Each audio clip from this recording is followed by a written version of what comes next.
It's okay not to be okay. That's something I learned from my good friend, Dr. Carlos Garcia. And the reason I want to talk about that is, as a leader, a lot of times, as a head of household, as somebody who's very guarded, it's very difficult to let your guard down and to be open and expose yourself. And today, I'm going to expose myself a little bit, and I want to share an experience that I had recently. So, about a week and a half ago,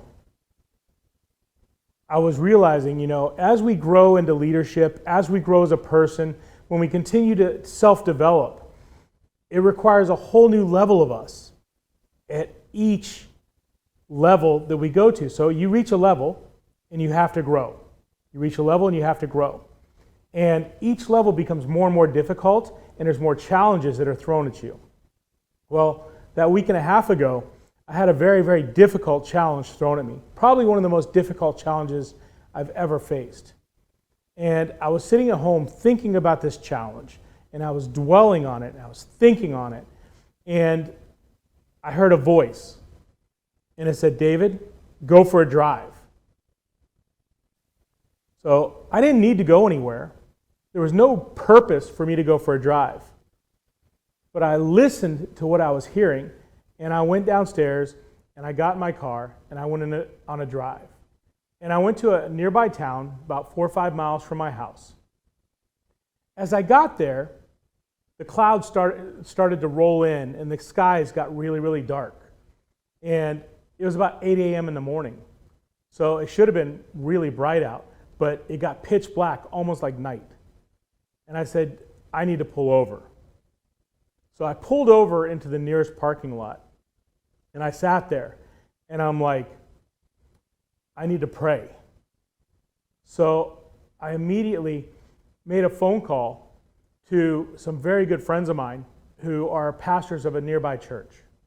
And I said, can you guys do me a favor and pray over me right now? In a text message. And then a few seconds later, I got a message back, and it says, we're praying. And I immediately went into prayer myself, and I sat there, and I prayed for several minutes.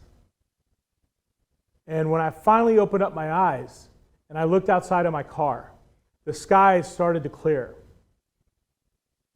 And I could see clear as day. There was the most beautiful double rainbow I had ever seen in my life. Not just a single rainbow, but it was a double rainbow, bright as day, that I could see from start to finish. And as soon as I saw that rainbow, I knew that I had God's attention and He was listening to me.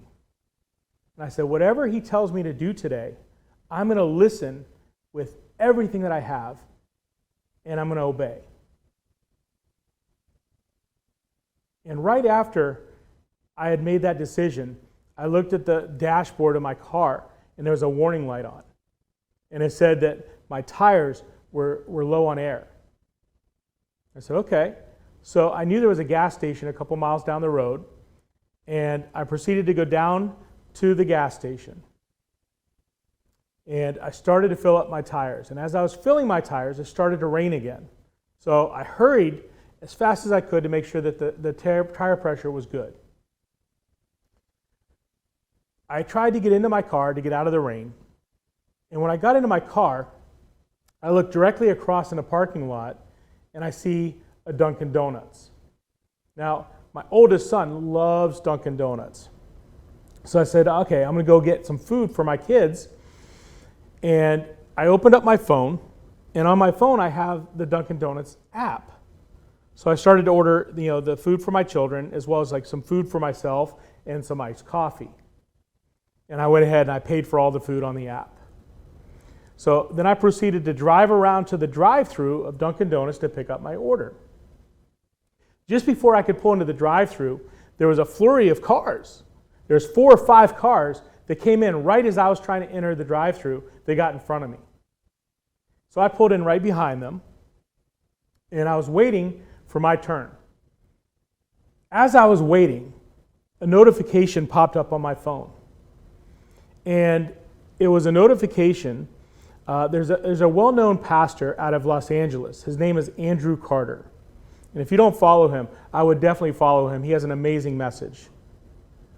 But his notification came up on my phone, and he does a thing every single morning at various times, and it's called Coffee and Prayer.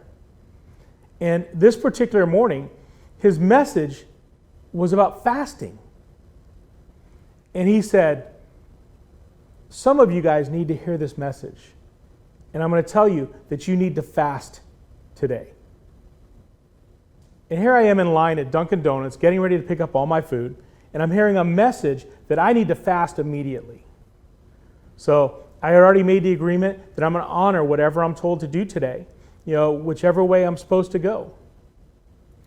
And so I'm sitting in my car, and I'm listening to this message about fasting, and I have all this food, and I'm like, okay, I'm going to do it. I'm going to fast. So I pull up to the drive-thru window, I get all my food, and I proceed to drive away from the drive-thru. Now, the town that I drove to that morning is a very affluent town. There's a lot of people with a lot of money, very nice, very well kept. As I got around the corner to the light, there was a homeless guy there. And there's never any homeless people in this town. But that day he was there. And he had a sign. And it said, hungry, I could use some food. So I rolled down my window and I gave him all my food that I just purchased for myself. And I knew that was a sign, it was a message. I then, after meeting this homeless guy and giving him that food, I proceeded home and I immediately went into prayer all day. And I prayed and I prayed. And I didn't pray for what I wanted. I prayed for what God knew I needed that day. And I prayed through the night. I didn't sleep. And I fasted for the full 24 hours. I honored my commitment. But that morning, when I got up, I had clarity on a lot of things. And when I say clarity, I told you, what I was going through is probably one of the most difficult things I've dealt with. But there was a lot of self-awareness, a lot of contemplation. I looked at the situation and how I was going to handle it. And everything that I was hearing was, you can't handle it the way you want to. And I listened, and all the words, the actions, everything just came to me. And I handled it exactly the way that I was being told. And the responses that I received were so much better than the reaction I would have gotten had I said what I wanted to say. But since that day, it just continues to pour in.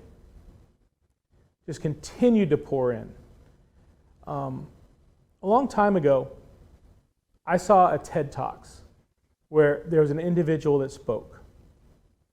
And he gets up on stage for this TED Talks.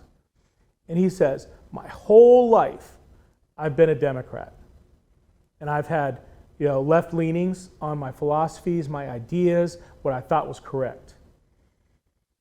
And he said, on my social media, I tried to see what people on the right were thinking.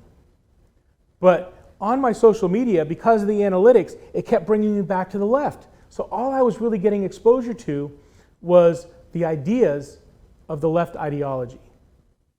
He said he had to create a whole new profile just to be able to view and see what people who thought differently than him saw. And so he created this whole new profile, and he saw life in a different light. He says, well, what this person is saying actually makes sense. It's not what I was told he was saying or what he was thinking. And so he realized that he was being polarized in one direction because of the social media analytics, which tends to look at what you like and what you post on and things like that, and it tries to give you more of that. But he decided to do something different and look, and he got opened up to a whole new world. And that's how I felt that day, because I always looked at everything from my perspective. I've always thought that I was in the right. And sometimes we're not.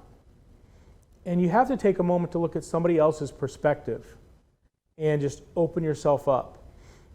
But since then, I've noticed on my own social media feed that everything that I'm receiving is much different than what I was receiving before.